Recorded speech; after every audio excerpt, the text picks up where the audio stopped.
Hey guys.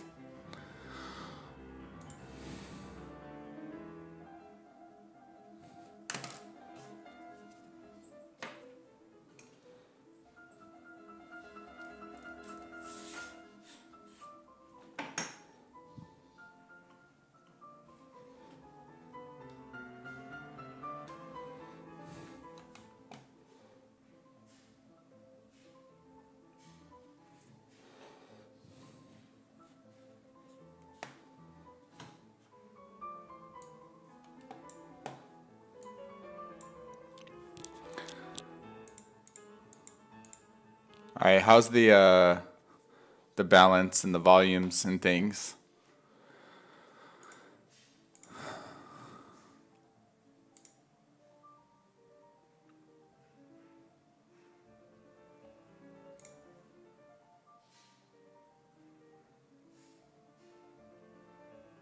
Alrighty. Cool. So we're starting a little early today. I'm not gonna have time to do a full stream for the 2 hours today, but a little bit of a last minute change of schedule as I got to pick a friend up from the airport. But we're gonna go over some of our 3D printed parts here, and then we're gonna jump into a new sculpture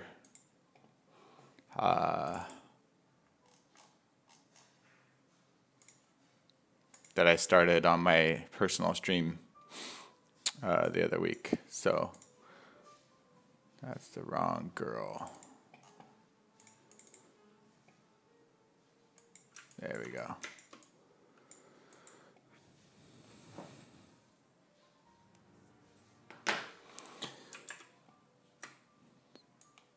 This up for reference.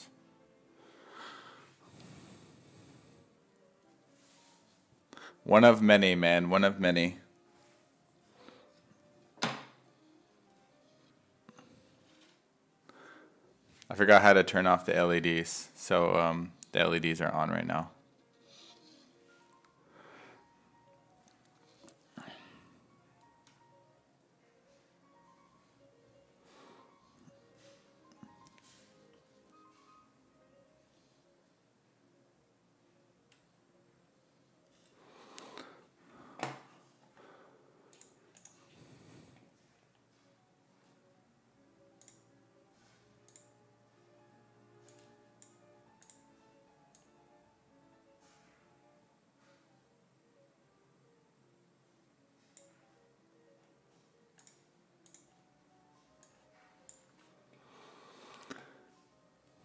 Hey, how are you?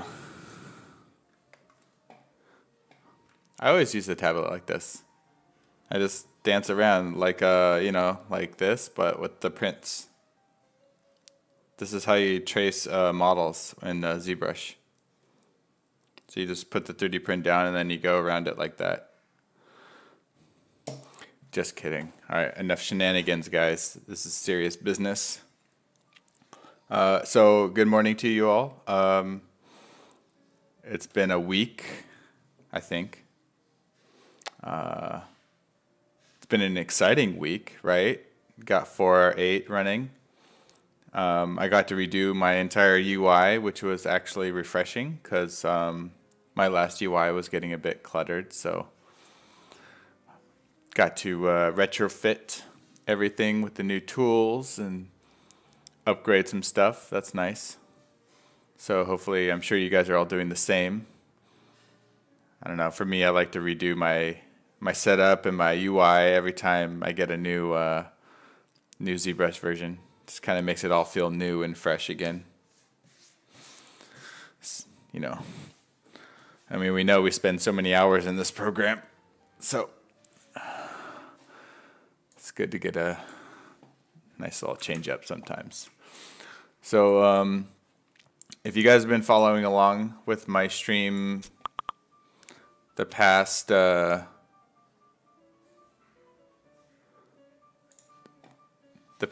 like 4 weeks now, this is I've completed 1 month of streaming on Pixelogic, which is awesome. And we've been working on our Jin Urso bust.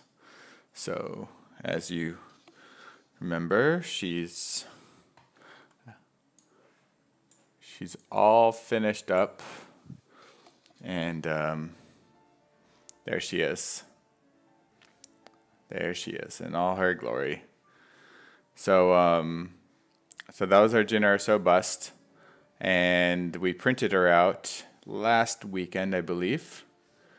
And so I printed out 2 copies. So I wanted to get one finished, and so you guys can see kind of like the finished product. And then I kind of want to show you guys what like each piece looks like on the support structures. And then yeah, just kind of go through it a little bit. So we're going to spend like maybe 10 minutes talking about the actual print. And then and by the way, if you guys want to see like super high-res photos of this print, you guys can go to robert.artstation.com. That's the URL for my ArtStation page. That's like the website version. I don't really know the URL for the non-website version, which is like artstation.com/artist/Robert, I think. So either way, one of those two will get you there, and you can see the high-res photographs of Jin Urso bust. So, so here she is on camera. So in all 360 in real life. This is not composited in post effects or anything. So overall, like I'm really happy with the 3D printing and the technical aspect of the whole thing. Like all the keys turned out really good. Like the fittings were all pretty much spot on. So that's always exciting because there are times where you like don't compensate for the keys, and then like for example this, like the head, if you want to put the head on, it just fits right in, and like sometimes that just doesn't happen. So it's nice and tight, which is it's always a win when you get that. And same thing with like the little straps, like these all fit in perfectly when you take them apart. And then the cool thing is that sometimes unintentionally, like she's designed, actually she comes apart completely. So I can take all of this off, I can take her head off, and I can take her little backpack thing off. So there's her backpack. Straps, these are glued together, so these have been epoxied. So this is like one piece now. And here's the torso, and then the base. So you can see I didn't finish really cleaning up the bottom. And yeah, I mean all the details came out really nice, I think. These were all printed at 25 micron, so you can see even like the threads. So I don't know if you guys remember, like I pretty much hand sculpted the threads, like using just like a brush,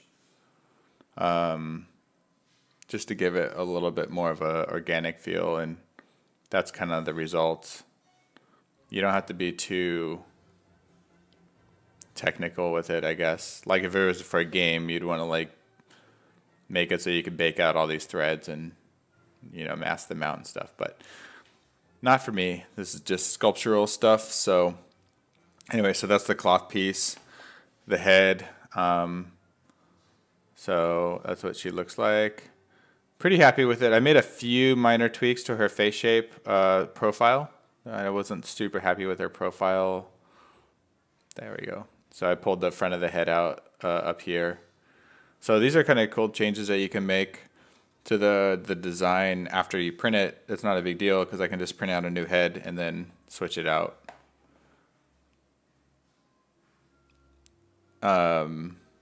Hey, Spectre Dave, what's up, man?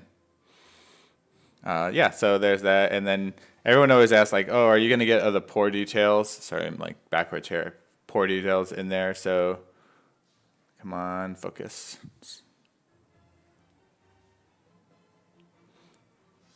That's about as close as I can get. Anyway, you can see the subtleties of our face. Like you can see all the, like the texture coming through the lips. And this is actually a pretty small head. Like this is only like 1.5 inches or so. So all those details came out, especially like the hair. Ooh, yeah, let's try that. Thanks for the pro tip. Oh yeah, dude, look at that. Oh, that's good. Thanks for that pro tip there. Macro focus. So it's still kind of grabbing my hand, but it's all right. Anyway, she's cool.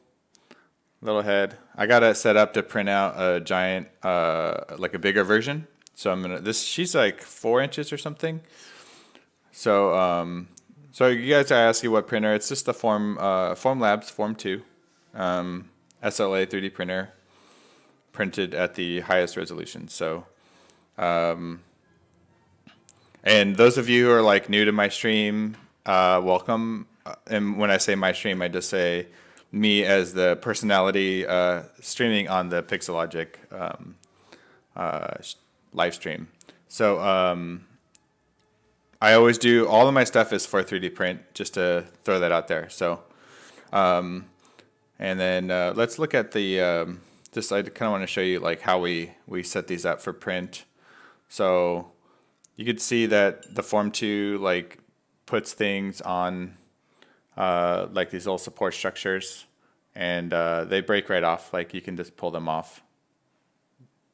These are the thick ones. So I added thick ones on the tops for a lot of structural support, and then the bottom ones here, you can just kind of peel them off. So that's it. And then that one there is a thick one that gives it a lot of structural support when it's printing. So you can see a lot of videos online of SLA printer printing. They print upside down typically, unlike a plastic one. No, the supports are automatically generated.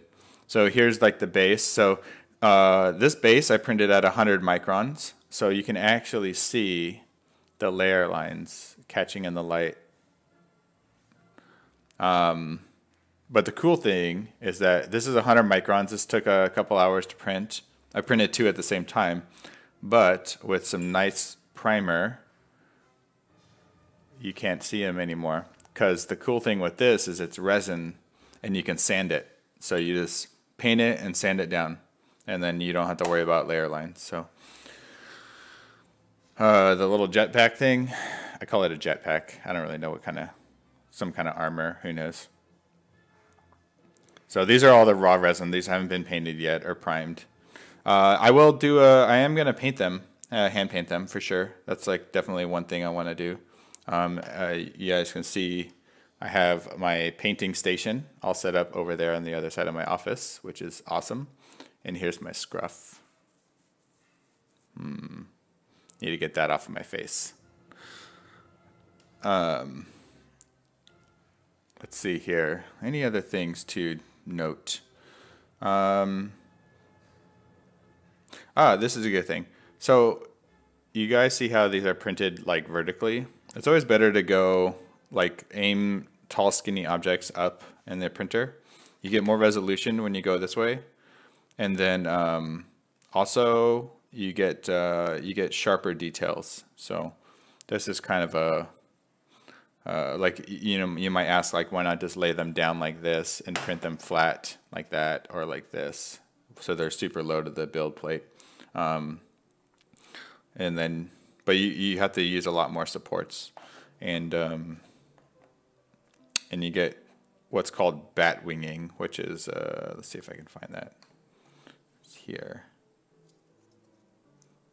Not so much. Anyway, same thing with this base. I could have printed this base right on the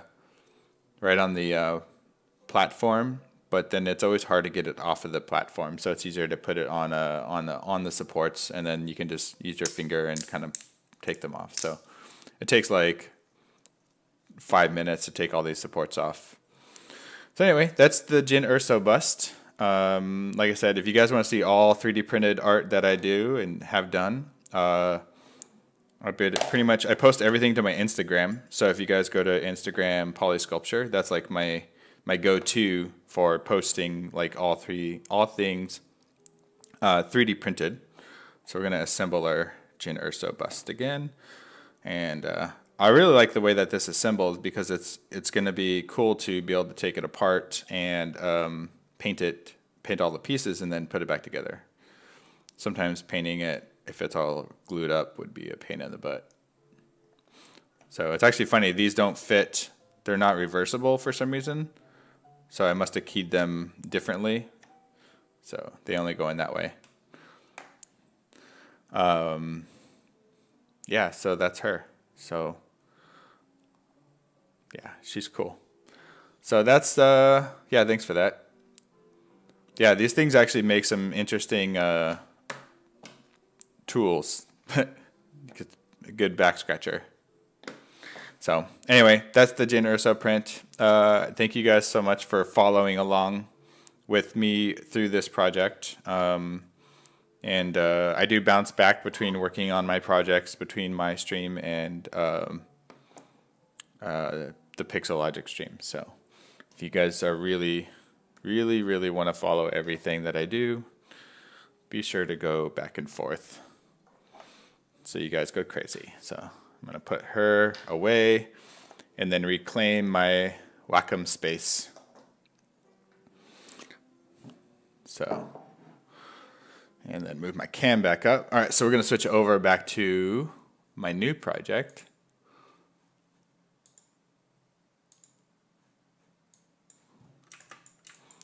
So I started her on my personal stream. Whee!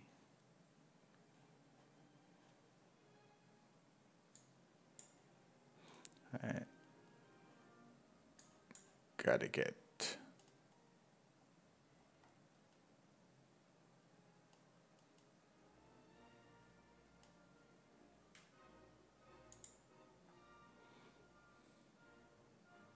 There we go. All right, we're up and running.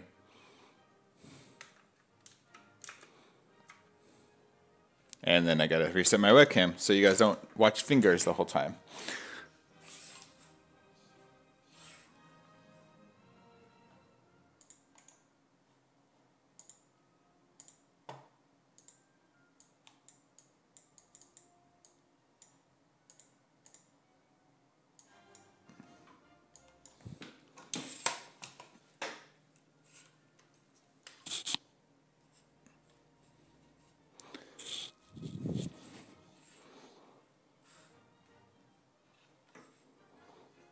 Alrighty.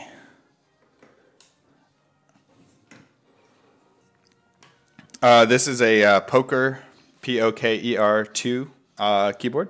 It's on Amazon. You can buy it there. And it's a good keyboard. It has a custom set of keys that are colorful.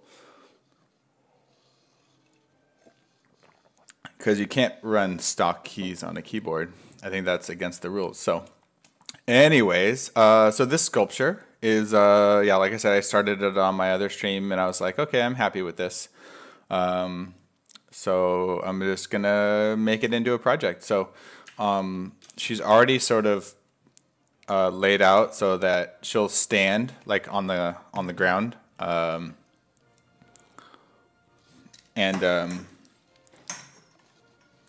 So she'll stand up, and so she'll be self-supporting as a 3D print. Yeah, so we're just gonna kind of go through and sculpt some wood today. And like I said earlier, so I started the stream a little early, and then we're gonna be ending a little early today too, because I gotta pick up a friend from the airport. So basically gonna wait until he texts me, and then I'm gonna close down stream. So yeah, so we're ready to roll. So if you guys, wood sculpting tutorials, there you go. Yeah, well, you don't need to do that now. You just come here and get some wood sculpting tutorials for free. So those of you guys who may or may not be familiar with my work, let me find it. So basically, I'm making a sister sculpture to this sculpture. So link in the chat. So that was a sculpture I did. Her name is Wisteria. And for a long time, I've wanted to do another piece in the same world and style. So this one is named Olive. So we're gonna do, so she's a wisteria tree. This is an olive tree. And so that's our theme. So let me pull up my references here.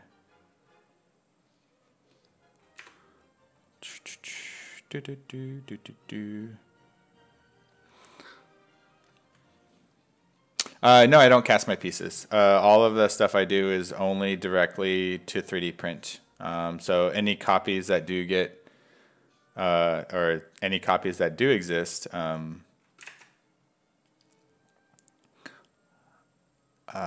only 3D printed.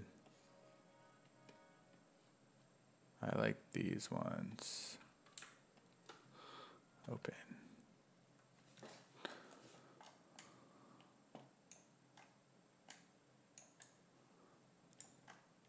So let's see, what are you guys looking at?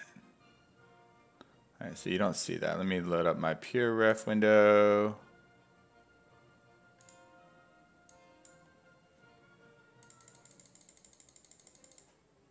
Move that out of the way. All right.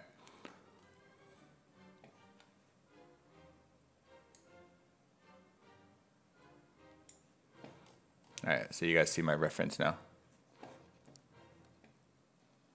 All right, yeah, same thing, Form Labs, Form to 3D printer. And like, honestly guys, like I'm gonna get that question a lot. I get it every single time I post a picture of my 3D print. And like, I really don't want to sound like a fanboy or anything of their stuff. I mean, I do love them and their products, but I definitely, you know, I use the best tool for the job, and for me, it's the best tool. So, alrighty, so yeah, so a little bit of, I guess I kind of came up with like a story idea for this character is like the tree is sort of slowly eating her alive, and I don't know, but she kind of like wants it to happen, I guess. So she's not like resisting. She's sort of like, hey, like I want to become part of this olive tree. So kind of going like a little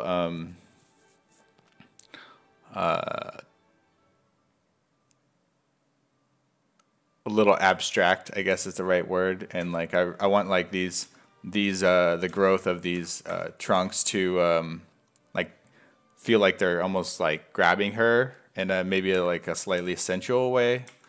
Yeah, so I don't know, just some kind of ideas. So it kind of looks like a hand, hopefully. I might push that idea a little further as I continue and evolve the sculpture. So right now we're just kind of blocking in the flow of the wood. So where's my pure ref? Why isn't that on top? Mode, always on top. There you go.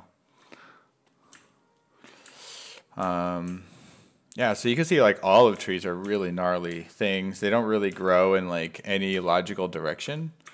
So that's good and bad because, you know, if you want to like distinctly make it look like a certain, yeah, well, it's about to go like into her face, that's for sure. But it looks like it should look like it's about to go in, but then on the outside there's a couple fingers that are kind of like growing up and over too.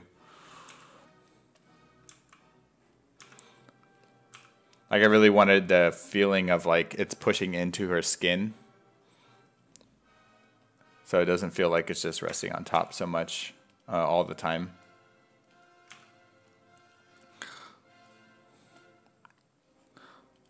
So with wood, Especially like gnarly wood like this.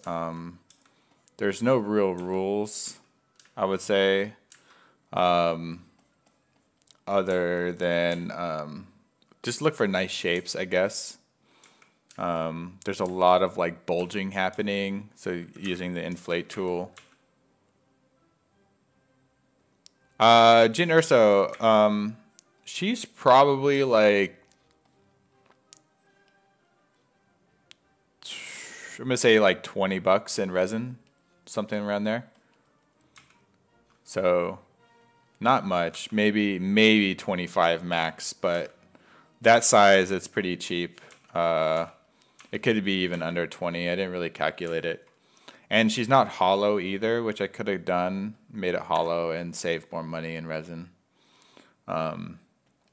Wood is actually just more in a hurry to get it pumped out and printed for you guys to see it. So, so we're just kind of using, I kind of jump between the clay buildup and yeah, no, it's not much at all. And like I'm gonna print a bigger one. That'll be probably like 20 to like more like $30 or $40 in material. So I'm gonna show you guys a kind of a fun, like a really cool trick to get like the feeling of like bark and like the underlying wood is like you have like a nice continuous surface like this that's all smooth. Just using something like a clay buildup and then just kind of like eroding away an area. You can just get this like really cool effect of wood kind of like splitting.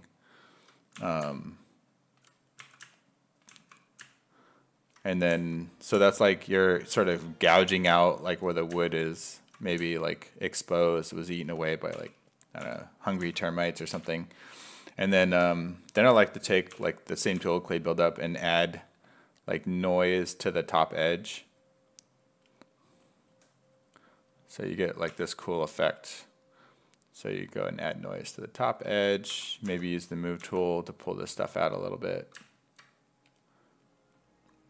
Kind of play with the shapes, make sure there's not too much uniformity, like make sure there's like a big spike and like a little spike, things like that.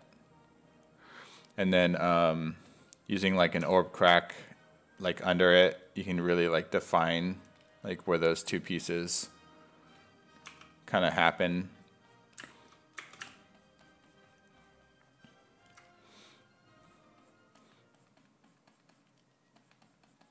And then I use like a trim dynamic to polish off the top. So you get like, it's really about surface breakup, right? You're like, you want, I look at sculpting sometimes kind of like texture mapping, where I'm defining the surface properties by the way I sculpt it. So like you want maybe like a smoother type bark on top, and then go like all crazy with the details like underneath here. Like it's kind of fun, scratchy stuff. Wood tends to get this like swirly effect sometimes.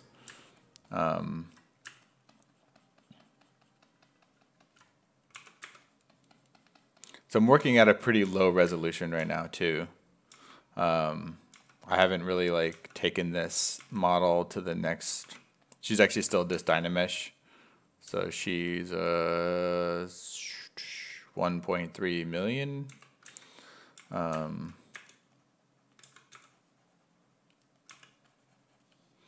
do I have my keyboard on? I don't have my keyboard. I normally have the keyboard up on my UI so you can see what key binds I use and stuff.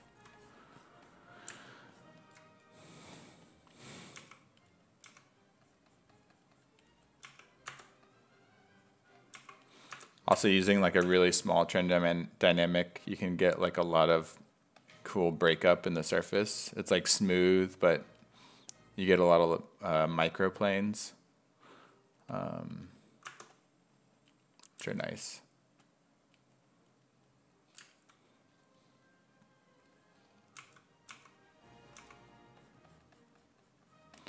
So at this stage of the sculpture, I'm basically laying down ideas. So nothing gets like overly refined.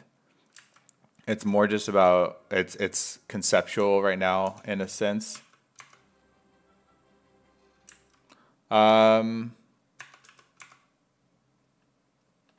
bugs in 4.8? Not that I've come across. I think I really haven't figured out how it happens, but I had this weird thing happen where when you start a new scene and you draw your model, like you like you're gonna drag a sphere out, and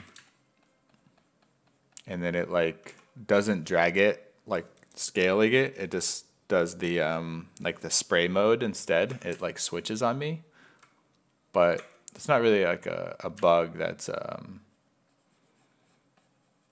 I don't know. I really haven't figured out how to reproduce it. It just happened a couple times, and then I've never seen that happen to me before. So I don't really know if it's user error or not.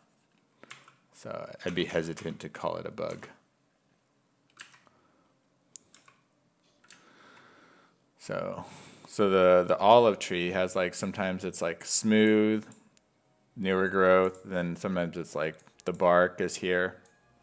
And then like you get this stuff here, which is like this like swimming wood. So maybe incorporate some of that up here.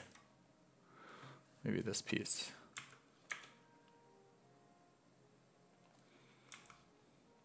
So it looks like it's happening sort of on the inside of a space. So maybe, how's that looking here?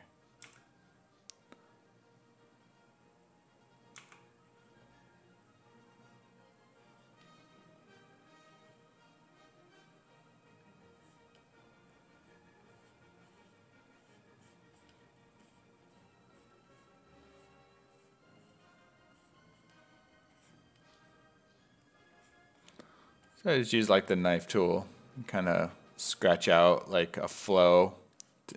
It's more about adding like direction right now.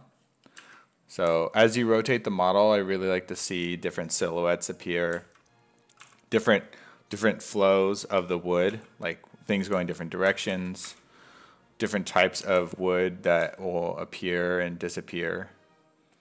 So that's kind of my thought process going on right now.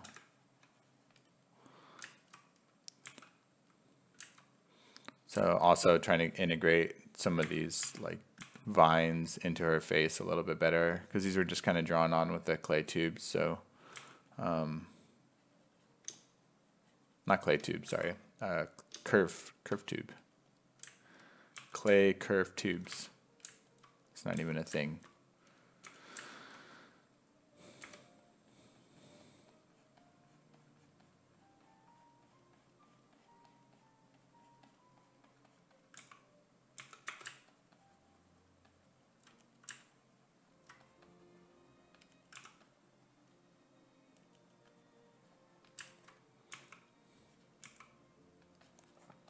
Wood's kind of interesting because it really benefits well from like a lot of kind of scratchy motion, like a lot of little movements to just kind of get build up of like little tiny unique forms, so that you like remove a lot of the uniformity from the surface.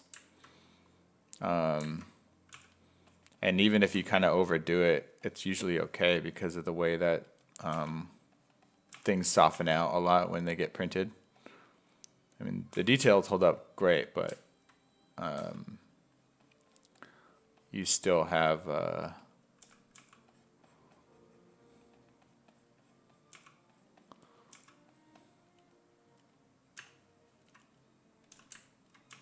no, this is 8. I'm an upgrade boy, man. I upgrade anytime a new program comes out. I just go for it and YOLO and upgrade that program, all bugs and all. So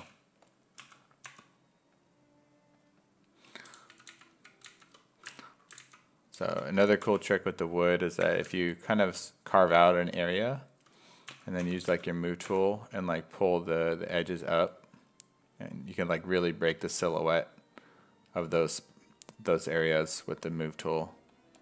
This way it's not just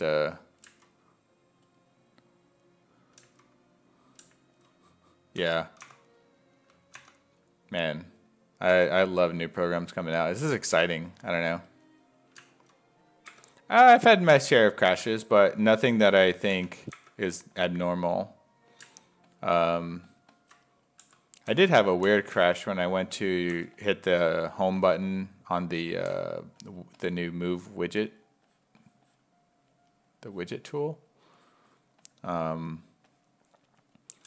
it was one of those, like, you start pressing keys too fast, and then it kind of just blows up on you. So, but I've had that happen with the transpose tool as well. So I don't think it's necessarily a 488 bug.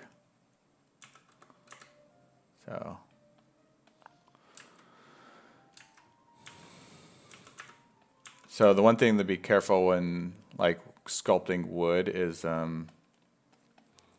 like it's really easy to make a lot of the same strokes. So like you'll end up doing like a lot of lines that are equally spaced apart. I think it's like, I mean, I know I do this. I don't know if everyone does this, but it's like your brain just like operates on uniformity sometimes. And that's like the worst thing for CG is like having a lot of lines that are exactly like the same. So for me, so like what I'll do is if I want to add like some curves, like even if I accidentally like add them in the same spacing and same depth, I'll always go back with my like clay tubes and like combine a couple shapes here, make sure this one disappears earlier than this one. So really like try to spend some time adjusting the final look of those cuts. This is actually very true with hair too. Hair, it's really easy to do like a lot of the same like hair thicknesses as you go for it. So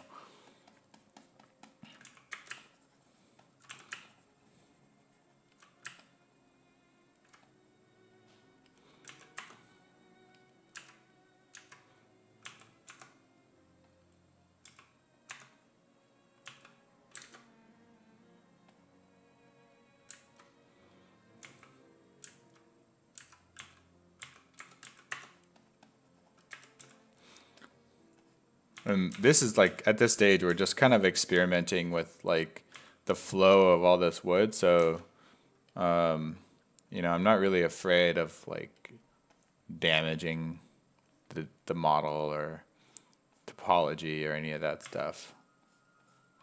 I really just want to kind of like really define the story of the wood itself. It's nice to see like how it grew. You know, like you can almost see the direction that things are growing in.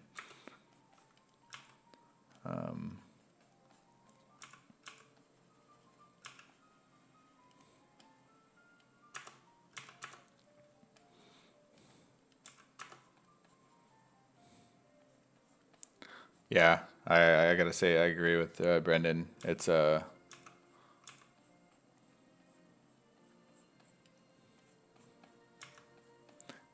been very stable for me.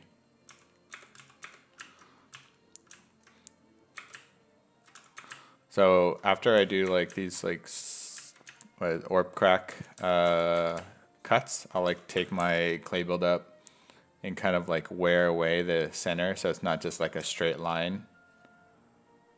You can get some pretty cool effects like that instead of just leaving it like a really sharp line.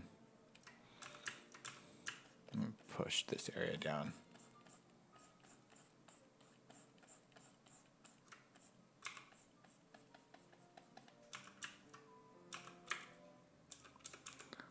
Yeah, I used to be. I used to model a lot of visual effects studios. Kind of don't do that anymore. More like a freelancer now, I guess. Work from home. So you guys are in my house. Currently renovating my house, so that's been a journey,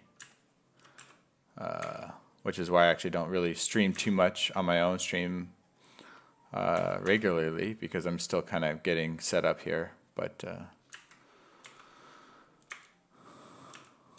yeah.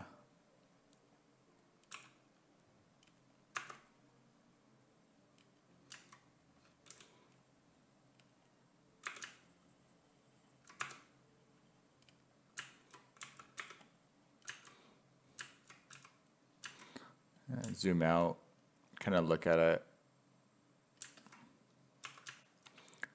Kind of wanted this one to be like a horn too, like almost like, I don't know, maybe the tree is slightly evil. I haven't really decided yet. So maybe you guys can decide for me. Tell me.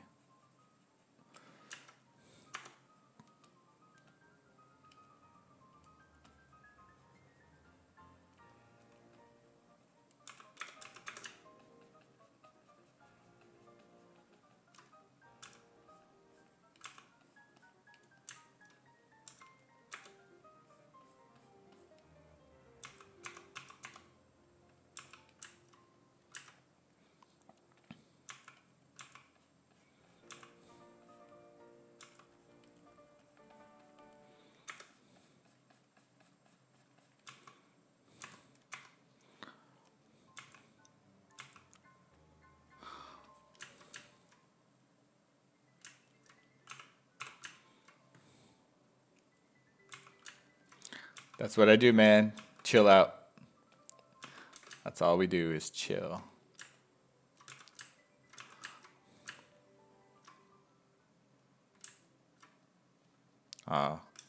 Yeah, guys, if you haven't seen, Brendan's working on a really cool character. I think he started it on his own stream and then kind of jumping back and forth on the Pixelogic stream. But you guys should definitely check out that sculpt he's doing. It's really cool and really informative too. Very good for video game fans of the video games, if you're one of those.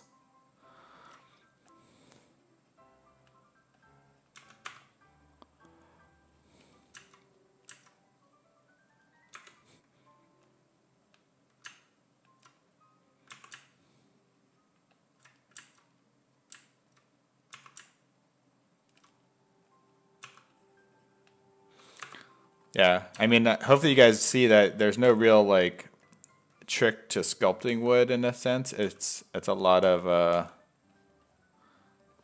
I mean, at least the way I do it. And I don't know, I could be doing it wrong. I don't really have a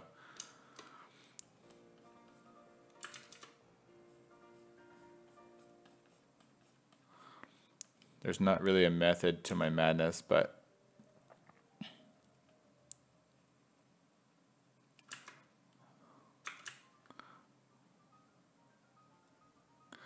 it's a lot of manual brush strokes. Other than like pore details and maybe some cracks here and there and stuff, I don't use a whole lot of alphas.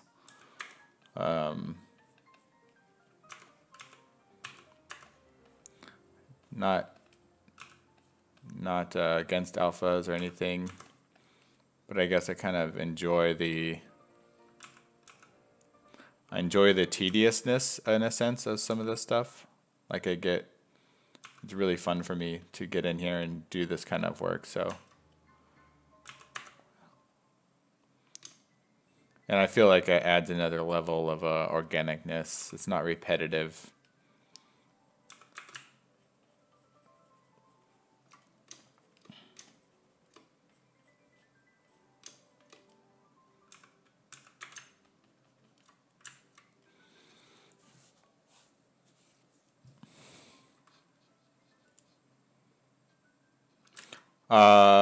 Yeah, so Brendan, this is actually like the sister of another sculpture that I did.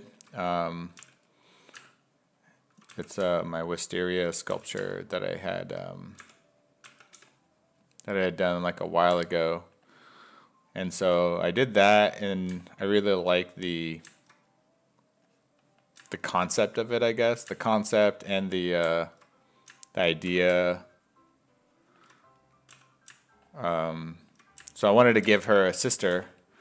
So this is her name is Olive. So she's basically an olive tree.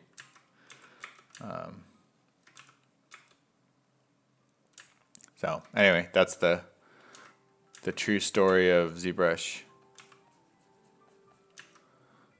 for this character.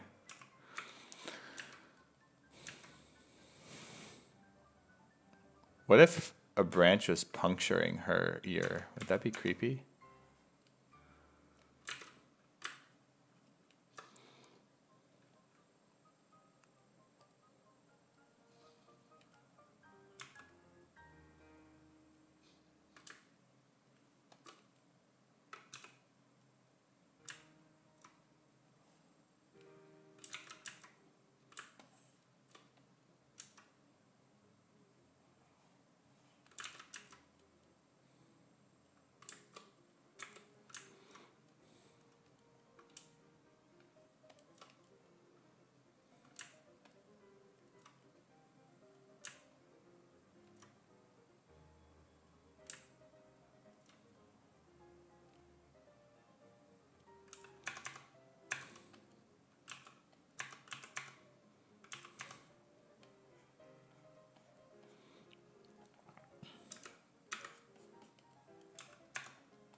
Yeah.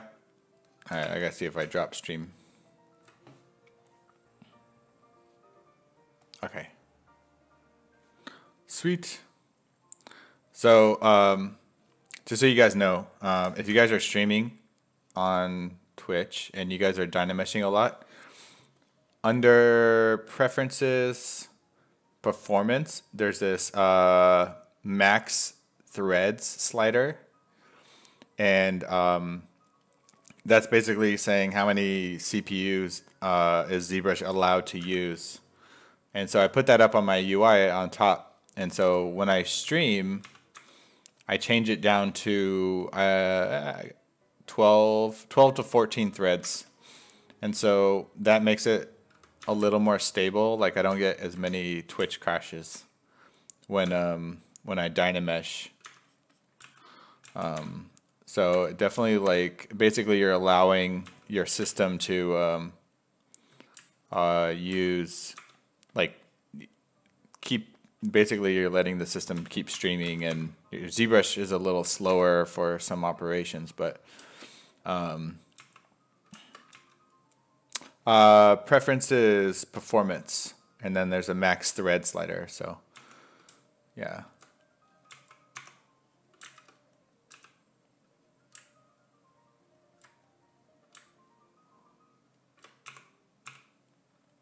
Yeah.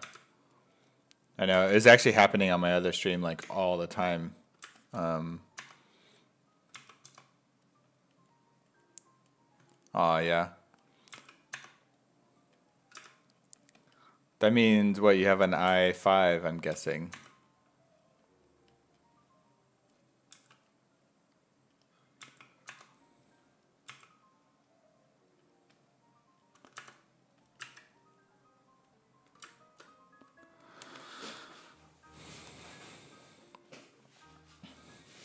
No idea. Yeah.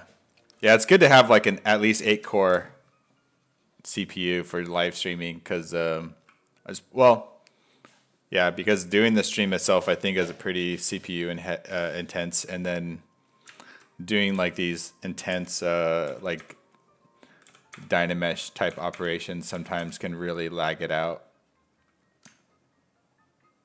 So, just a little tidbit.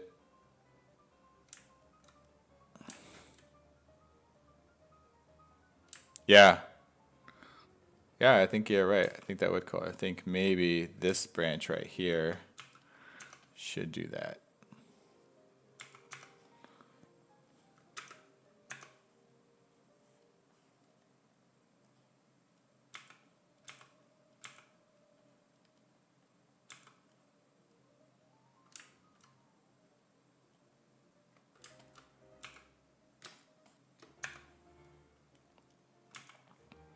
So people always ask like, "Oh, you don't cast your stuff. Why don't you cast your stuff?"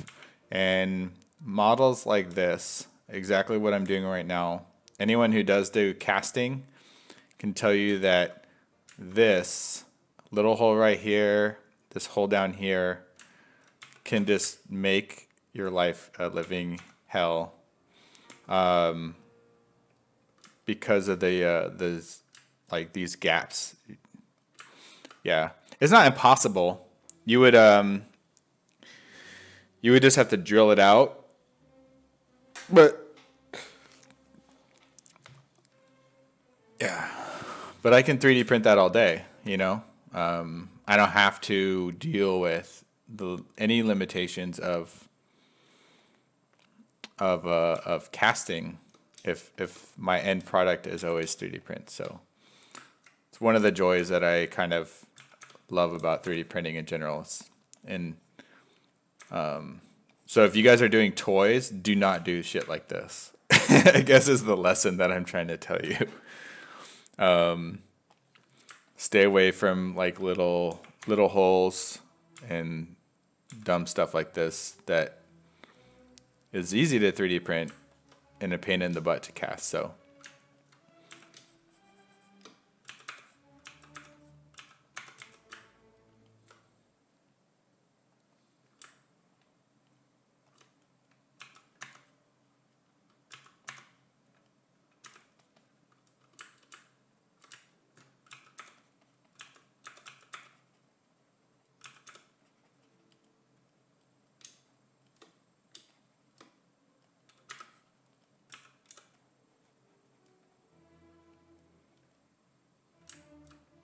yeah,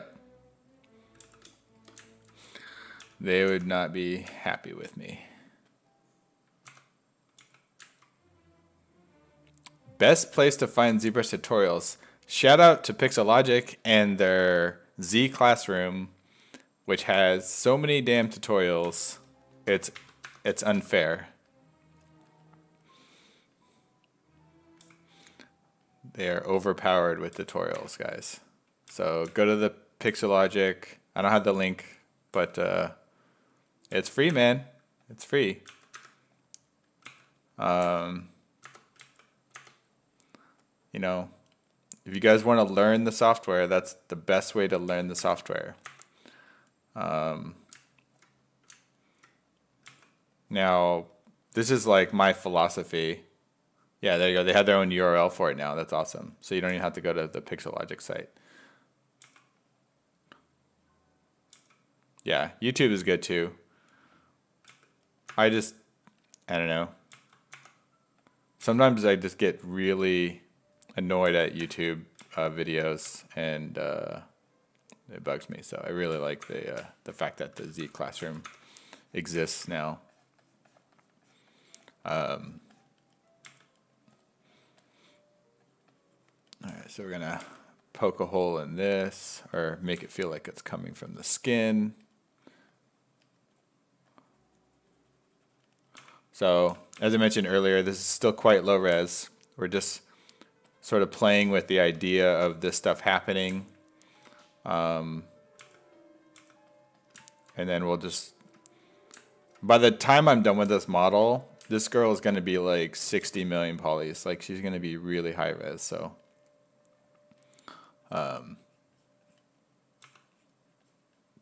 especially because it's all one piece.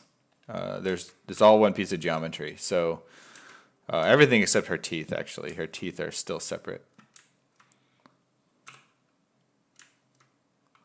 Yeah, dude. You don't need no tutorials, man.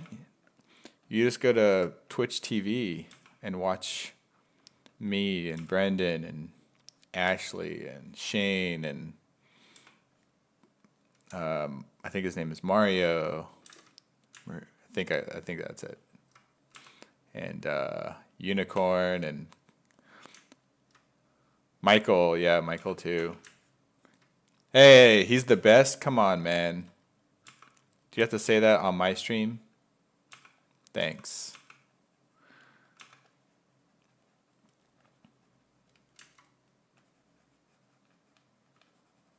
I see how it is. That guy Robert sucks. Don't watch his stream. Rip. Alright. Alright, so we got twigs growing out of her ears. We got twigs looking like fingers kind of grabbing onto her face.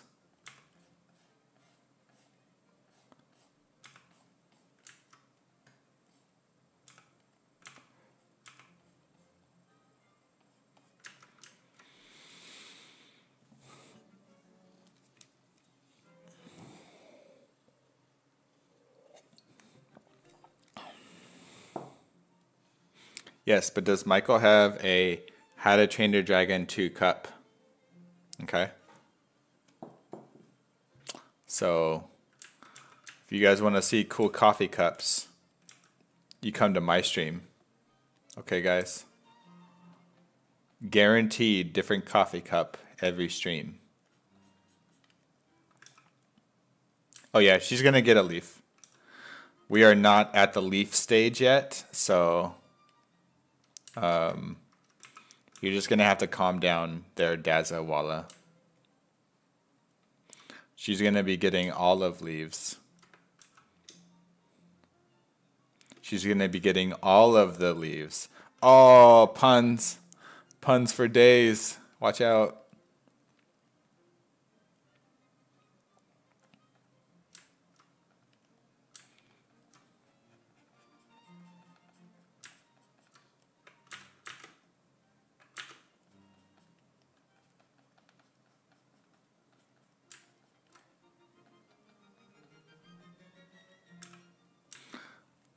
See, I can do cool stuff like this, like mask that and mask that.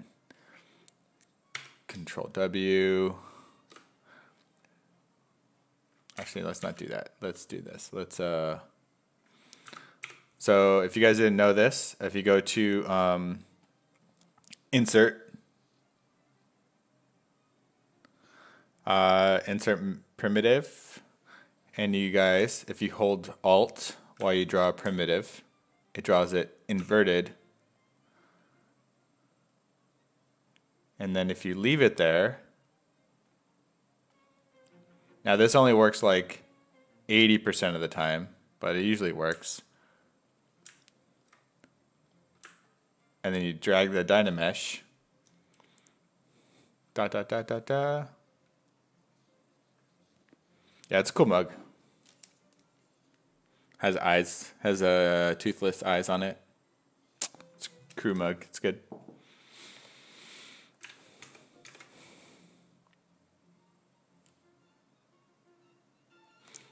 You get a hole. So we punched a hole interface. So we are using booleans. We're not using the live boolean because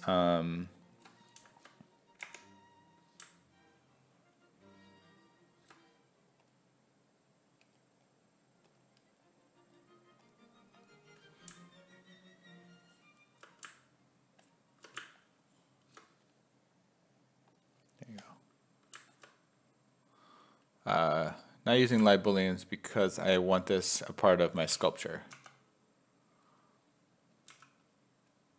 So this root is leaving her face and then coming back in, because that's cool.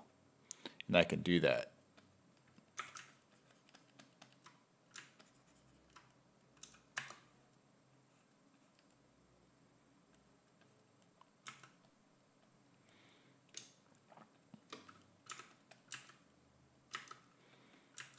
So nobody can tell me, no, don't do that. So I'm doing it.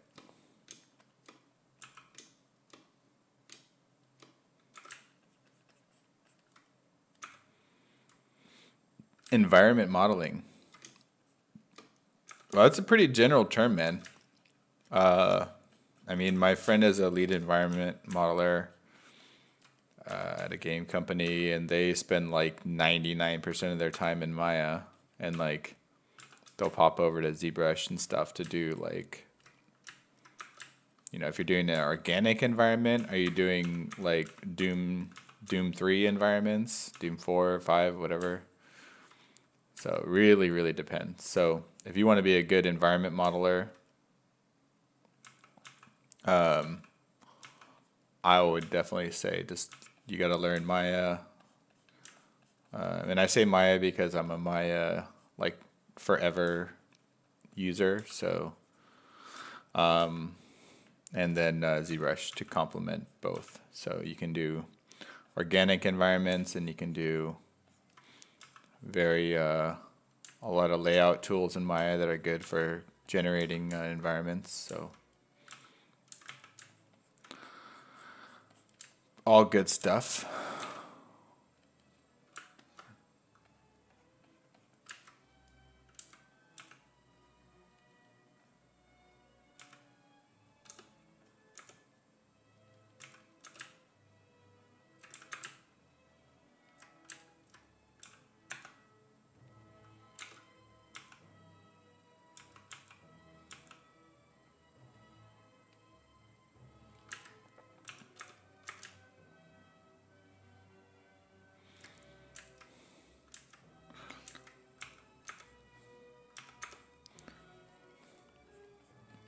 But at the end of the day, it's just about the best tool for the job. You know, people jump around between all kinds of programs, so I might have some roots coming out of her mouth. That might be some next level creepy stuff, so we'll see how that goes.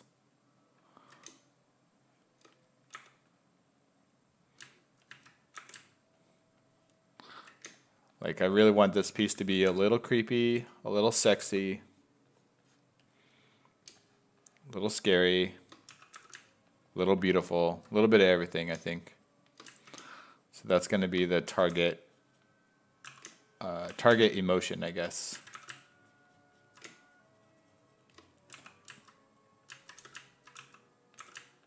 Have I noticed the move brush is laggy? No.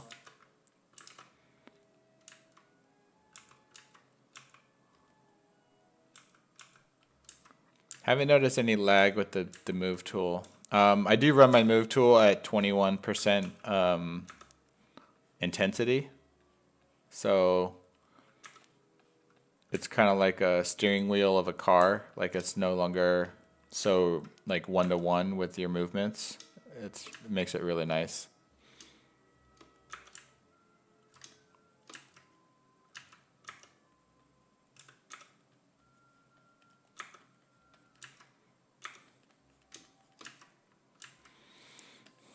Trying to give a sense of like the roots growing in and underneath her skins. That would hurt. That would hurt.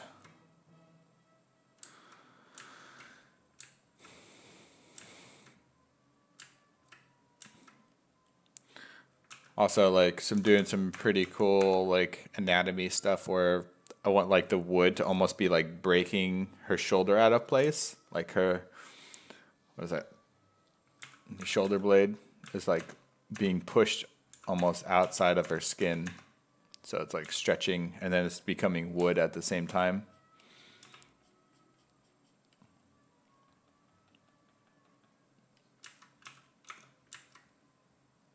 Yeah. Yeah. I wanted this side to look like her, not quite Princess Leia buns, but you know, something like that. So very, very swirly.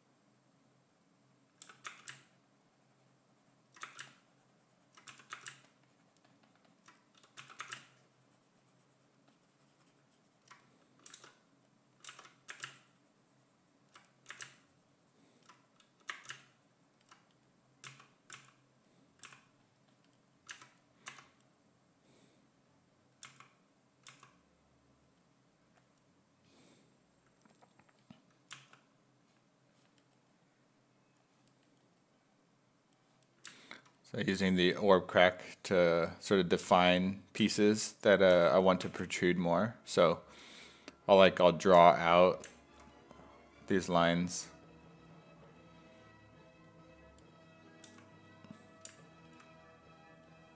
And then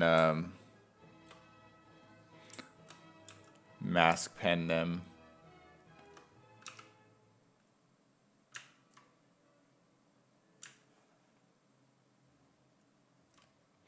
So if you hold the Alt key and click with the gizmo, it does the like a line to normal type thing.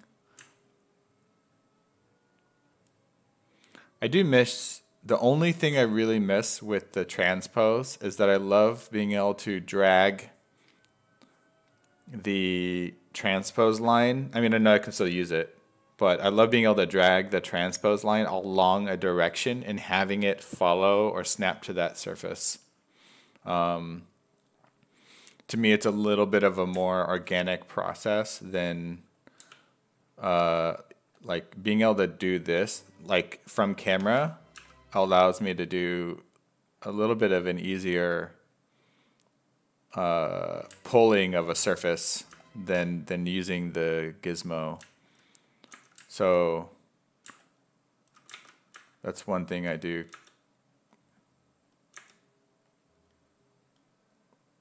I do miss a little bit. I mean, it might be there. I just haven't like figured out how to do it. But so being able to drag like along that surface, following the contour, and then stretch it out is kind of a cool thing. So using the gizmo.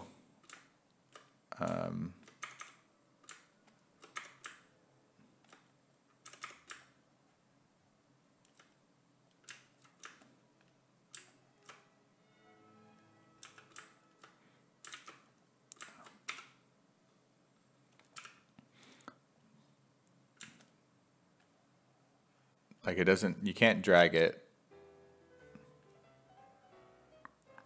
So you can kind of drag it. I guess it works a little bit. But if you go off the surface, it just freaks out. No, it's not the same. It's similar. Like you get the direction, but like it's a little fidgety, I guess is a good word for it. Like you see the direction change is a little bit random. Like if you have a lot of overlapping surfaces, I know. Well, yeah, no, you could do this. I know that. Yeah.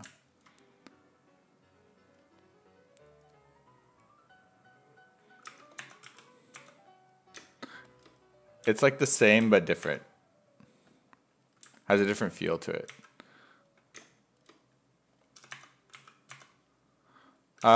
Transpose.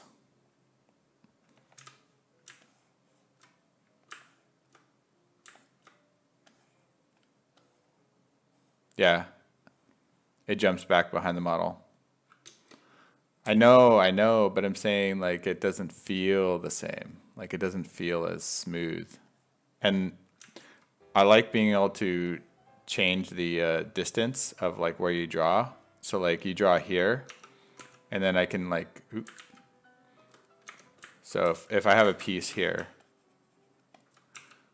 I can draw from that point over and go off screen, right? And it's pivoting from there. Or I can go back here.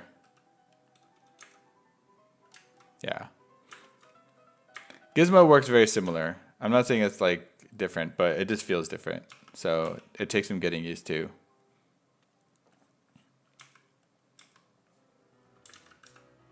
Yeah, I know.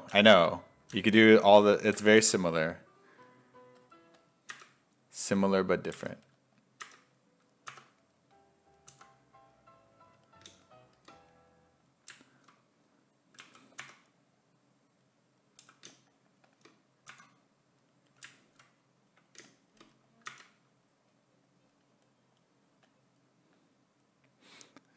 UDEM UV editor. I don't know, man. I don't need no UVs for 3D printing. So I'm good. Nah, yeah, it would be nice.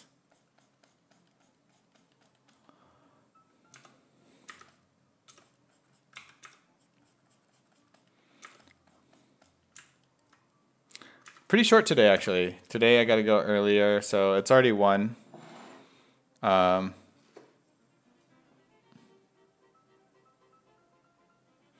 So pretty much waiting for my friend to text me when he lands at the airport, and then I'm shutting down. So just gonna kind of go until I get that call. So I get as much wood sculpting done as I can before I'm off for the day. So normally I stream for 2 hours every Friday.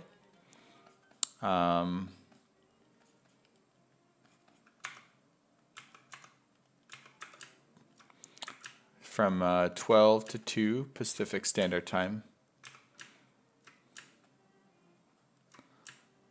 Yeah, it's nice that the gizmo does undo.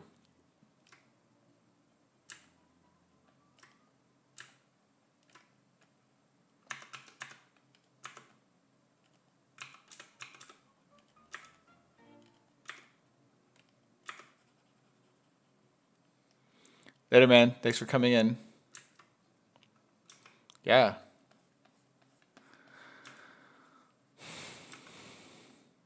$10 he's going to lunch. Or no, he's probably done with his lunch. I'm going to guess he's done with his lunch.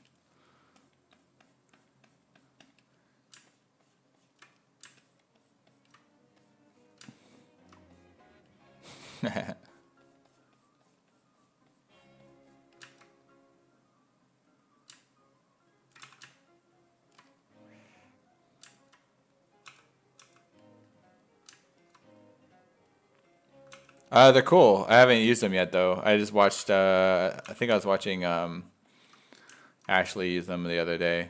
I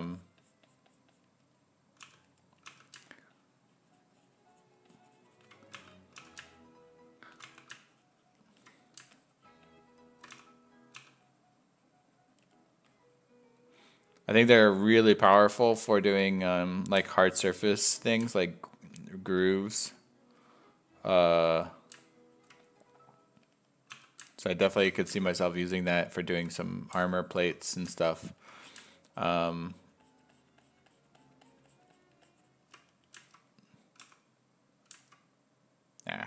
away. But yeah, they're really nice. I think it's just really nice that Pixelogic included a lot of them into the you know, the package for free.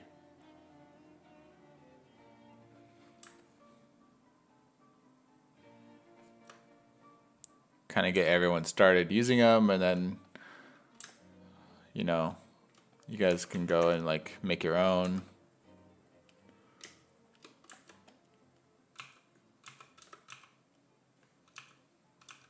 Yeah.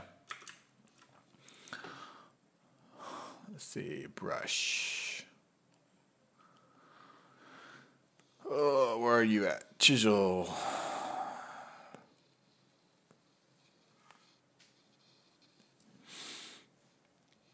I don't know where to find them. Maybe they're everywhere.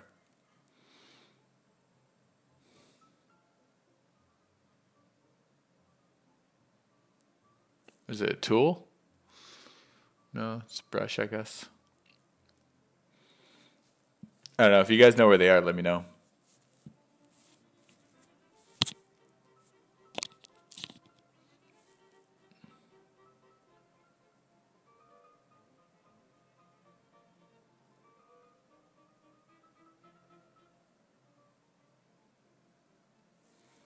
Yeah, brushes.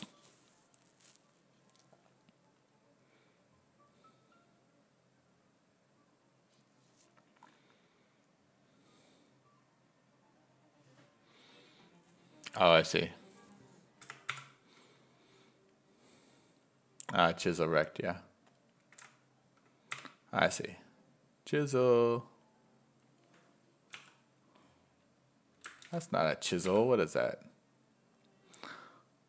It's the wrong kind of chisel.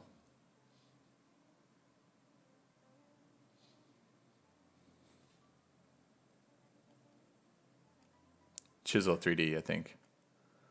Right, no, these are... Now that's creepy.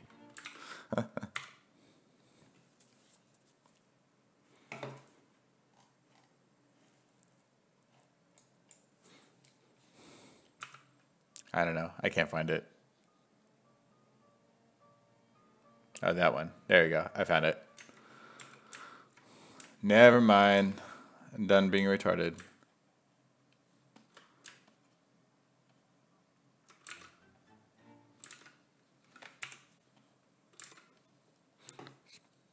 These kind of look like boobs. I'm just gonna throw that out there.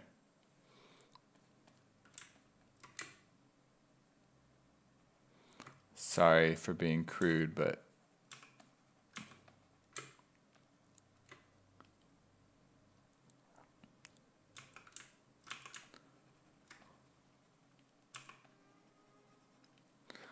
yeah, they're nice. I mean, hey, what's up? We're just talking about you. How are you showing us all the cool chisel brushes?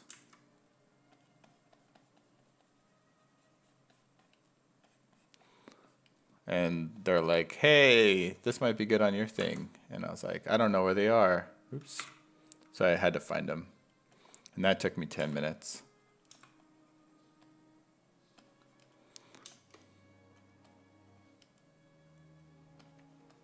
Yeah, they're cool, man. Yeah, I think they're going to be nice. I mean, I'm not really at the detail level yet where I think these brushes will sort of give me the look, but they do add like a nice like level of detail for sure.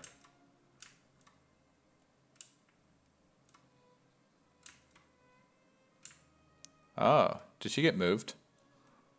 I think I transposed her whole body. Let's see, how far back in time is that? Right there.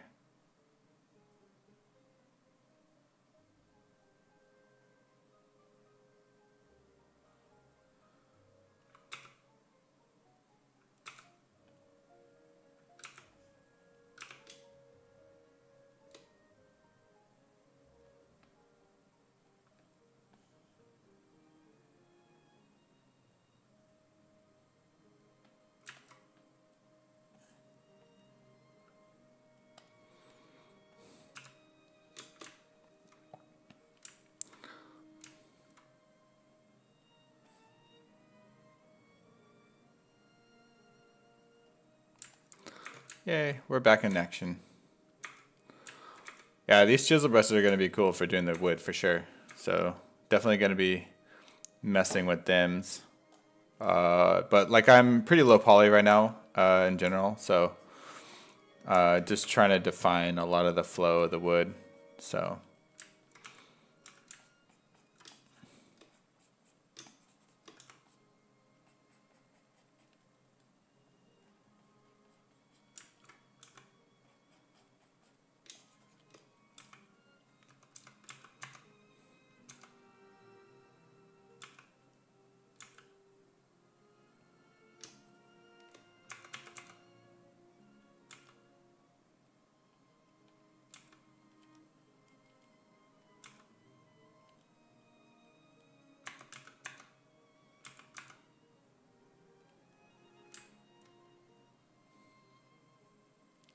No, chisel's I think a VDM map.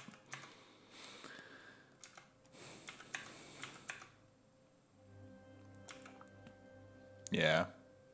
So you can make your own chisel brushes. I think they just say chisel because of the way that so normal brushes respond more to the shape of your like underlying surface, whereas in brushes that have a VDM sort of override any of the normals of your current topology, and they basically just force geometry into a certain direction. So like if you have like weird stuff happening like on your model that the topology is going in all kinds of different directions, the VDM doesn't really care as much about like the surface, like the topology flow, and will just sort of go and do it, which is nice.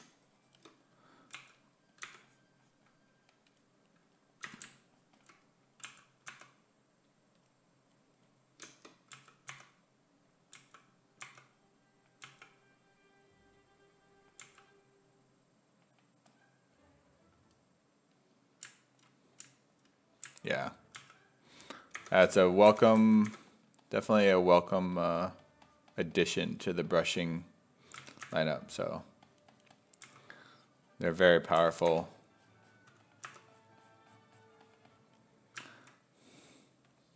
Very, very powerful. Pretty sure they use the force. Just gonna throw that out there.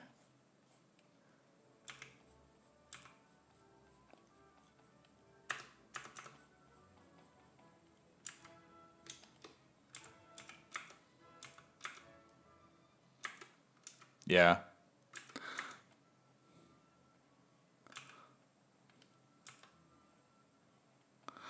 Yeah, that part is really cool. So it seems like the brush itself will real time I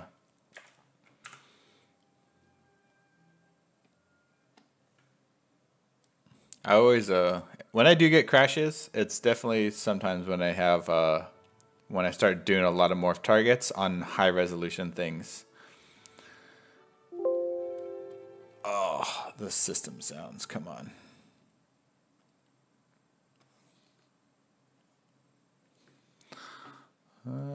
So morph target, delete, store.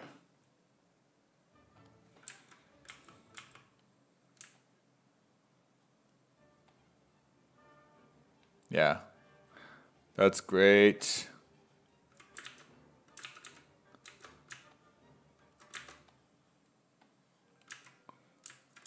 That right there used to be such a pain in the butt to do. Oh, it's like magic.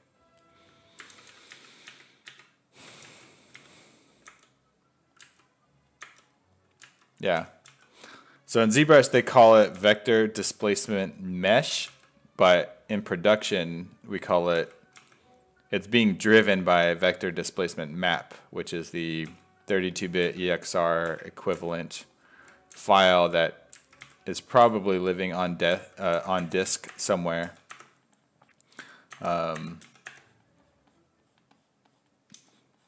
And then ZBrush does all the fancy stuff under the hood, so you don't have to worry about all of those technical mumbo jumbo things, and you get to just enjoy more free form sculpting. So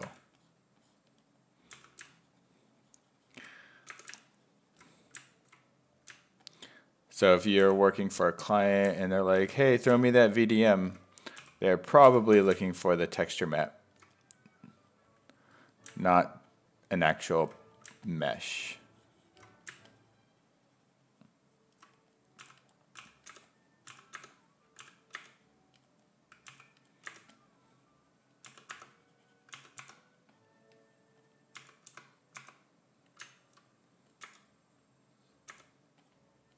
Yeah.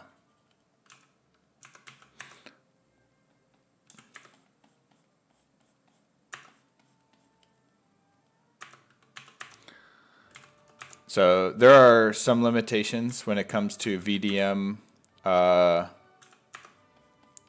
baking, just in general. Now this is totally irrelevant to 3D printing stuff, which is what I do, but production has taught me that.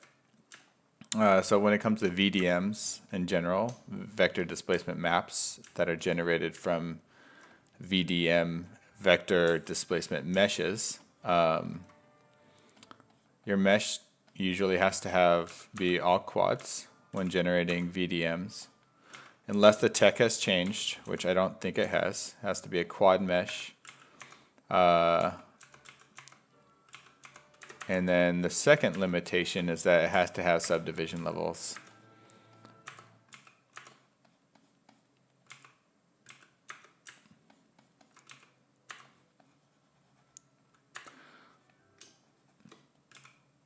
Because it uses the growth of basically a flat plane, and the shape that it evolves into gets stretched out. So the vector displacement map is basically like a standard displacement map combined with a normal map. So as it's being displaced, it's defining the direction of your model being changed.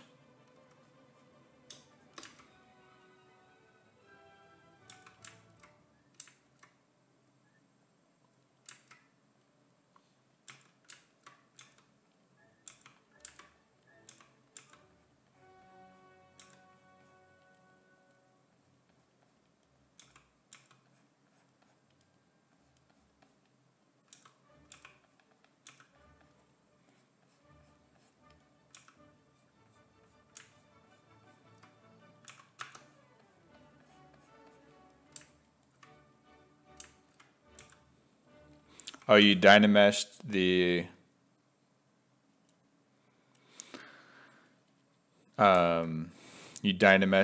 default the mesh that you would use for creating the VDM. I don't really see how that would work.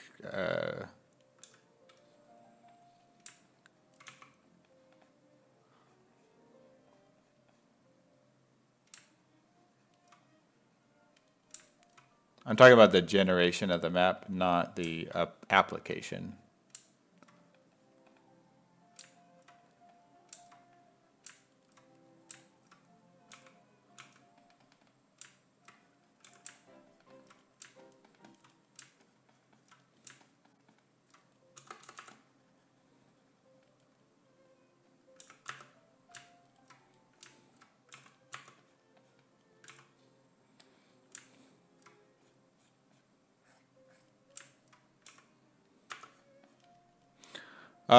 Why would you use an IMM brush versus a VDM?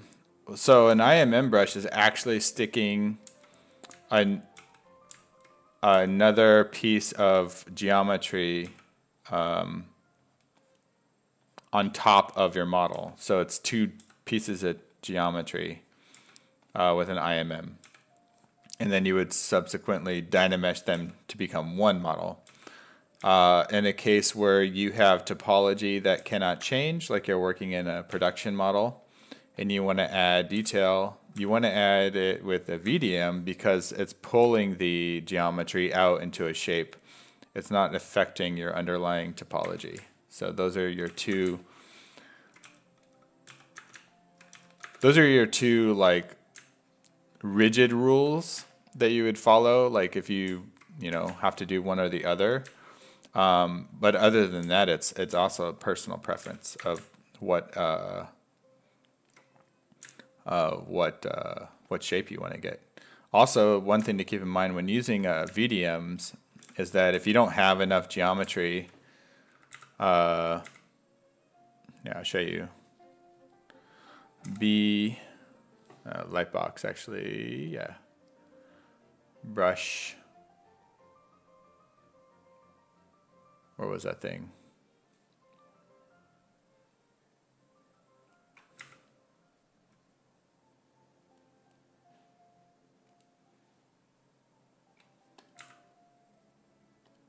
There you go, like a nose. So like as I drag this out, you see how we're getting faceting on the geometry right here?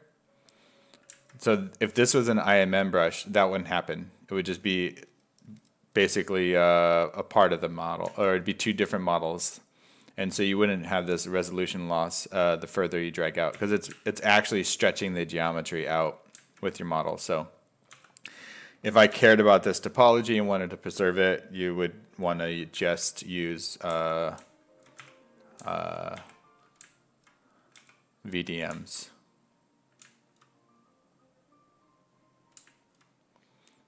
Kind of. I mean, they both have limitations. So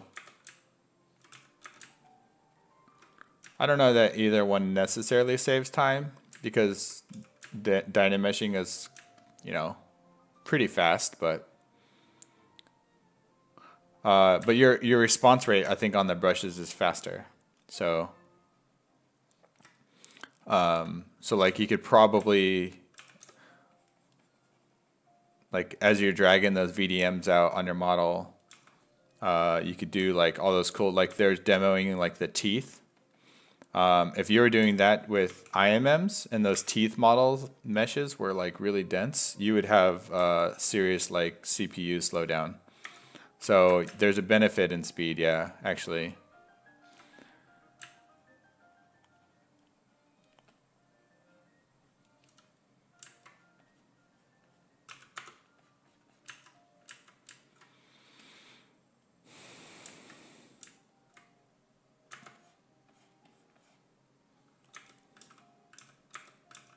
If you're making an eye and don't want it formed into the mesh, you would use a VDM.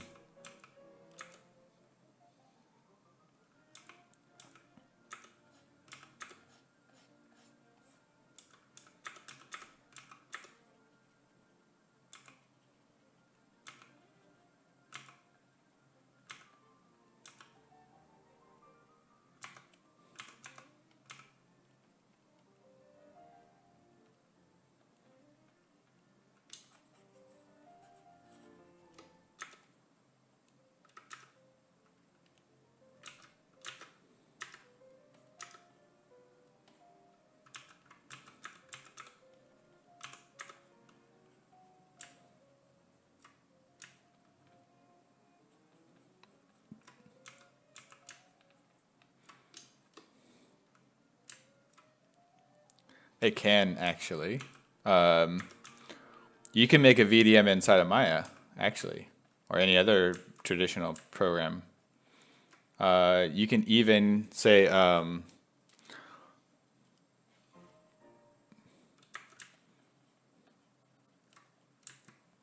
so really the only limitation for creating a VDM is making sure your topology doesn't change between the subdivision level 0 and level like 6 or 7.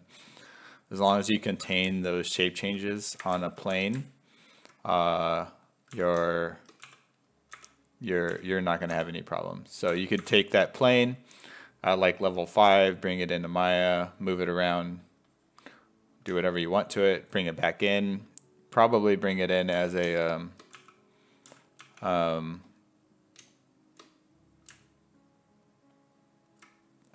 like on a layer or something, and then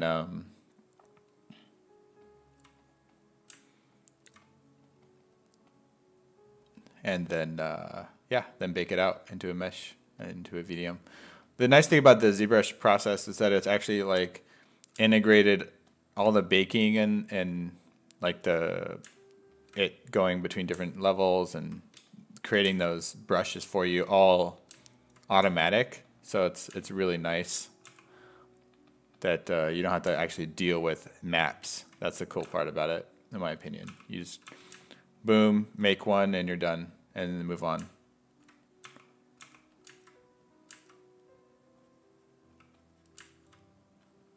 Whoa, whoa! You guys see that? That was a crazy glitch. That's a hey Robert, you need a save glitch.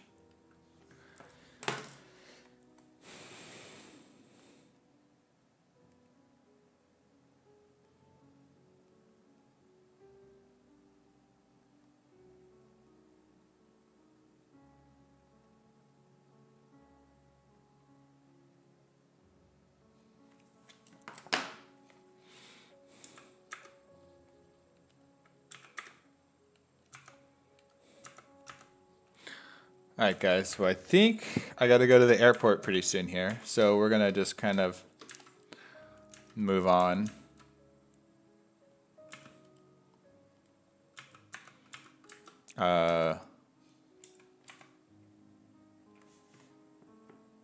Yep. So I got to go pick up a friend from the airport. So, no crashing. We got an hour plus stream today. 0 crashes. How long have we been live for? I don't know. Probably says in the bot will tell us. But anyways, guys, so thank you for joining in and watching the creation of Olive, our girl being eaten alive by an olive tree. I'm going to call it a day for now because real life stuff for this weekend. So we'll see you next week for sure. I'm going to continue working on this girl on my personal stream at Polysculpture. So if you guys have not already jumped over and followed me there, that'd be super cool. Would love to see you guys there. It's also a chill stream. And definitely follow Pixelogic if you guys have not done so. And if you guys don't have ZBrush and you want to try it out, there's like that 45-day trial. That's a long trial. I mean, that's like a month and a half at Polysculpture. So it's right in the bottom of the stream here, down on the bottom, over that way.